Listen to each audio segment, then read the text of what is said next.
So guys, जैसा कि हमने द ग्रेट रूलर सीरीज के लास्ट एपिसोड में देखा कि मू चेन टैंग यान को अपने साथ में ले जाकर उसको एक स्पिरिचुअल आर्ट के बारे में बताता है जिसका नाम होता है डेथ मार्क, और वो उसको सीखना चाहता था। इसीलिए वो उससे कहता है कि आपको ये मेरे लिए बोरो करनी होगी। पहले तो वो उसको मना कर देती है, लेकिन जब वहाँ पर होंगलिंग आ जाती है तो टैंग यान उसे मू चेन के लिए लेकर यहाँ से बाहर निकल जाती है, और फिर वो दोनों ही यहाँ की स्पिरिचुअल पावर के कोर एरिया में पहुंच जाते हैं, जहाँ पर मू चेन डेथ मार्क को प्रैक्टिस करने लग जाता है। लेकिन ये टेक्निक इतनी ज्यादा खतरनाक थी कि उसकी वजह से मू चेन अपने चारों तरफ की एनर्जी को एब्जॉर्ब करने लगा था। लेकिन जैसे तैसे करके उसकी बुद्धा आर्ट टेक्निक मू चेन को बचा लेती है। लेकिन फिर तभी एक बंदा जिसका नाम होता है टोंग, वो मू चेन को चैलेंज कर देता है, जिससे कि उन दोनों के ही बीच में काफी गजब की फाइट होती है। लेकिन मू चेन के पास में एक न्यू स्पिरिचुअल आर्ट आ जाने की वजह से वो टोंग को आसानी के साथ में हरा देता है। लेकिन अब मास्टर मू को मू चेन की इस नई तकनीक के बारे में पता चल चुका था, जिसके बारे में वो बखूबी जानते थे कि ये कितनी ज्यादा खतरनाक है। इसके बाद अब हमें नॉर्थ स्पिरिचुअल प्लेन का सीन दिखाया जाता है, जहाँ पर हम काफी सारे और काफी पावरफुल स्पिरिचुअल बीस्ट को देखते हैं। और असल में इसी नॉर्थन स्पिरिचुअल प्लेन के बीच में मास्टर मू अपने सभी के सभी छात्रों को लेकर आए हुए थे, और वो लोगों को बताने लगते हैं कि ये जो नॉर्थ स्पिरिचुअल प्लेन है वो दरअसल नॉर्थ स्पिरिचुअल टेरिटरी के नॉर्थ वेस्ट के साइड में पड़ता है। लेकिन ये बाहर से देखने में जितना ज्यादा खूबसूरत है, ये अंदर से उतना ही ज्यादा पेचीदा है। यहाँ पर तुम लोग सोच भी नहीं सकते कि तुम्हें कितने ज्यादा खतरनाक और अच्छे अच्छे एडवेंचर्स देखने को मिलेंगे। लेकिन इसके खतरनाक होने का अंदाजा आप लोग केवल इसी से लगा सकते हो कि जितने भी स्टूडेंट यहाँ पर बिना हेवन के लेवल में एडवांस हुए आए, उन सभी को इन स्पिरिचुअल बीस्ट ने मिलकर जमीन में मिला दिया। ये जो तुम्हें बर्फ दिखाई दे रही है, इसके अंदर सैकड़ों स्टूडेंट दफन है। यहाँ पर तुम लोगों को मिड लेवल के स्पिरिचुअल बीस्ट देखने को मिलेंगे, जिनके पास में बेशक स्पिरिचुअल रिंग लेवल की पावर है। साथ ही यहाँ पर जो हाई लेवल के स्पिरिचुअल बीस्ट है, उनका रिंग लेवल होगा डिवाइन सोल लेवल। तुम लोगों के लिए ये जान लेना जरूरी है कि जंगल के जितनी ज्यादा गहराई में जाओगे, स्पिरिचुअल बीस्ट की पावर उतनी ही ज्यादा बढ़ती जाएगी। इसीलिए मैं तुम लोगों से ये कहना चाहता हूँ कि अपनी ट्रेनिंग को केवल बाहर की ओर ही करना। तुम लोगों में से हर कोई दो दो जनों के ग्रुप बनाकर जाएंगे और शिकार करना होगा लो लेवल के स्पिरिचुअल बीस्ट का, और उनकी स्पिरिट को लेकर अपनी पावर को बढ़ाना है। जिसके बाद फिर इस बारे में पता लगाया जाएगा कि किसने कितने ज्यादा स्पिरिचुअल बीस्ट को मारा और किसके पास में सबसे ज्यादा संख्या में स्पिरिट्स हैं। और जो टीमें टॉप 3 में आएंगे, उन लोगों को मौका मिलेगा स्पिरिट फॉस्टरिंग मेडिसिन पाने का। और स्पिरिट फॉस्टरिंग मेडिसिन का नाम सुनकर तो सभी लोग काफी खुश हो जाते हैं। ये सोचते हैं कि इनाम के तौर पर तो काफी अच्छी चीज रखी गई है। साथ ही साथ कुछ स्टूडेंट तो इस बारे में भी सोच रहे थे कि अगर इनाम में ऐसी मेडिसिन को रखा गया है तो जरूर ये लो लेवल के बीस्ट भी ज्यादा ताकतवर होंगे। लेकिन कुछ लोगों का कॉन्फिडेंस काफी अच्छा भी होता है। तभी टैंग यान मू चेन से कहती है कि हम लोगों को कुछ भी करके टॉप 3 में ही आना है। तो मू चेन कहता है कि अब चिंता मत करो, वो मेडिसिन जरूर से हम लोगों को ही मिलेगी। तभी मास्टर मू उन लोगों से कहने लगते हैं कि अगर तुम लोग अपनी करंट पावर से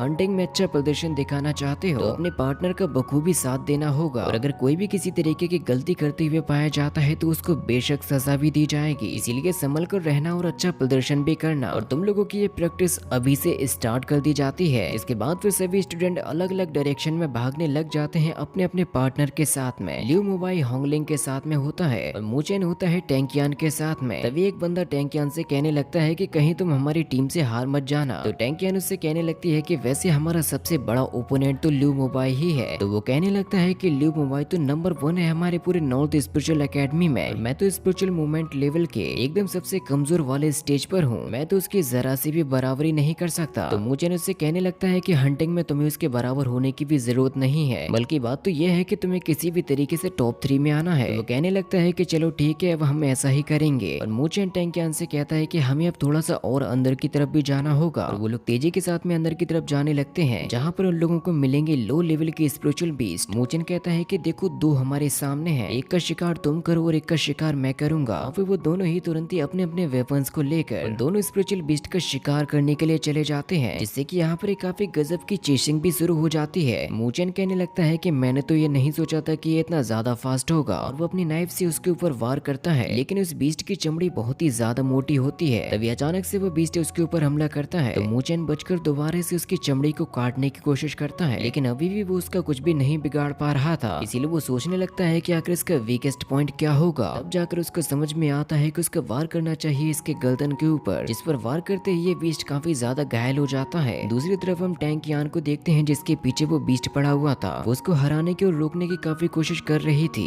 लेकिन उसको समझ में नहीं आता कि इस मोटी चमड़े वाले को आकर मारा कैसे जाए। तभी मू चेन उसको रोक कर उससे कहता है कि इसके गर्दन पर अटैक करो, क्योंकि यही इस स्पिरिचुअल बीस्ट का वीकेस्ट पॉइंट है। तो टेंकियान अपने इस स्वॉर्ड को उसकी गर्दन में घुसा देती है, जिससे कि बीस्ट तुरंत ही मारा जाता है। तो मूचेन उससे कहने लगता है कि आप तो कमाल हो, आपने तो इसको एक ही बार में मार दिया। लेकिन टेंकियान कहती है कि मुझे शुक्रिया अदा तो आपका करना चाहिए, वैसे तुम्हें कैसे पता चला कि इसका वीकेस्ट पॉइंट क्या है? तो मूचेन कहता है कि ऐसे ही बस मैंने गैस कर लिया। जिसके बाद फिर वो उन दोनों ही बीस्ट की स्पिरिट्स को कैद कर लेता है, जिससे कि उन दोनों के पास में 2 स्पिरिचुअल बीस्ट की काउंटिंग हो जाती है। तभी मूचेन टेंकियान से कहता है कि देखो अभी तो ट्रेनिंग शुरू हुई है, इसीलिए हमें बढ़ते रहना होगा, क्योंकि बाकी के लोग भी सेम इसी तरीके के बीस्ट का शिकार कर रहे थे। तभी हम होंगलिंग और लिu मोबाइल को देखते हैं और उन दोनों ने तो काफी सारे बीस्ट को मारकर उनका शिकार कर लिया था, जिससे कि यहाँ पर जितनी भी टीमें गई हुई थी सभी लोगों के पास में स्पिरिचुअल बीस्ट की स्पिरिट आ चुकी थी। इसके बाद अब हमें रात के वक्त का सीन दिखाया जाता है, जहाँ पर हम मूचेन को जंगल के बीच में बैठा हुआ देखते हैं। यहाँ पर वो अपनी डेथ मार्क की आर्ट को प्रैक्टिस करने की कोशिश कर रहा था, लेकिन अभी भी वो उसको सक्सेसफुली यूज नहीं कर पा रहा था। तभी वो कहने लगता है कि जैसा कि मुझसे मास्टर मो ने कहा था, इस टेक्निक को सीखना आसान नहीं होगा, मुझे सेम वही चीज को फेस करना पड़ रहा है, क्योंकि वो डेथ मार्क के फर्स्ट लेवल को तो ब्रेक थ्रू कर चुका है, लेकिन सेकंड को नहीं। मास्टर मो ने उसको बताया था कि तुमने जितनी आसानी से इसके फर्स्ट लेवल को ब्रेक थ्रू किया, लेकिन सेकंड लेवल को ब्रेक थ्रू करना उतना ही ज्यादा मुश्किल होगा। और इसकी यही मुश्किल डेथ मार्क को बाकी की टेक्निक से अलग बनाती है, क्योंकि अगर इस टेक्निक को ठीक तरीके से ना सीखा जाए तो ये अपने यूजर के ऊपर भी बहुत ही बुरा असर डालती है। इसीलिए अगर तुमने इसको सीखा है तो तुम्हें इसके सारे लेवल्स को सीखना होगा, तभी जाकर तुम डेथ मार्क की असली ताकत को पहचान पाओगे। लेकिन मास्टर मो ने उसको बताया था कि जब मैं तीसरे डेथ मार्क को प्रैक्टिस कर रहा था, और वो भी डिवाइन सोल लेवल पर होने के बाद भी, इस टेक्निक ने मुझको बैकफायर कर दिया और इंजर्ड भी कर दिया। हाँ, मैं जानता हूँ कि ये डेथ मार्क की पावर बहुत ही ज्यादा पावरफुल है, लेकिन तुम कभी भी इसको अपने ऊपर हावी मत होने देना, और ना ही ज्यादा खुद को पुश करना इसे सीखने के लिए, क्योंकि ये तुम्हारे लिए खतरनाक साबित हो सकता है। इसीलिए मूचेन सोच रहा था कि उसको कुछ भी करने से पहले 2 बार सोच लेना चाहिए। अभी वो सोचता है कि ग्रेट बुद्धा आर्ट तो काफी ज्यादा पावरफुल है, इसीलिए ये जरूर मेरे शेनलू और डेथ मार्क को प्रैक्टिस करने में मदद भी करेगी। लेकिन तभी उसको याद आता है कि यहाँ पर उसके साथ में टेंकियान भी थी, जो कि अभी उसको सामने भी नजर नहीं आ रही थी, जो कि तभी उसके पीछे से आ जाती है। लेकिन मूचेन गलती से उसके हाथ को ही मरोड़ देता है और वो कहने लगता है कि मुझे माफ करना, मैंने ये गलती से कर दिया। टेंकियान उससे कहती है कि आखिर तुम अभी अजीब सा बर्ताव क्यों किए? तुम जब से स्पिरिचुअल लैंड से आए हो तुम्हें बहुत ही जल्द गुस्सा भी आ जाता है। लेकिन वो हर बार ही भूल जाती है कि उसको मूचेन के सामने स्पिरिचुअल लैंड की बात नहीं करनी चाहिए। और फिर तभी वो कहने लगती है कि मूचेन, मुझे तुम्हारी चिंता हो रही है। तो फिर मूचेन उससे कहने लगता है कि अगर ऐसा काम मेरे साथ में किसी ने स्पिरिचुअल लैंड में किया होता तो मैं अभी तक कवि का उसको मार दिया होता, और अगर मैं ऐसा ना कर पाता तो वो मुझे मार देते। और ये मूचेन ने एक बहुत ही ज्यादा डीप सीक्रेट को ओपन कर दिया था। अभी टेंकियान उससे कहती है कि इस हिसाब से तो स्पिरिचुअल लैंड बहुत ही ज्यादा खतरनाक है। मूचेन बताता है कि वहाँ पर हर कोई एक दूसरे को कम्पीट करने में लगा रहता है, वहाँ पर किसी पर भी भरोसा करना बहुत ही ज्यादा मुश्किल है। लेकिन अगर फिर भी तुम्हें लगता है कि तुम पर कोई भरोसा करता है, तो इसका मतलब यही होगा कि वो तुम्हें पसंद करने लगा है, क्योंकि अब वो उसको बताने को जा रहा था लुओली की कहानी, जिसके बारे में हमें नेक्स्ट पार्ट में पता चलेगा, जो कि थोड़ी ही देर में आ जाएगा। साथ ही साथ कल लैंड ऑफ मिरेकल्स के भी एपिसोड्स आ जाएंगे। जो भी इसके फैंस है वो जल्दी से लैंड ऑफ मिरेकल्स के नाम का स्पैम कर दो।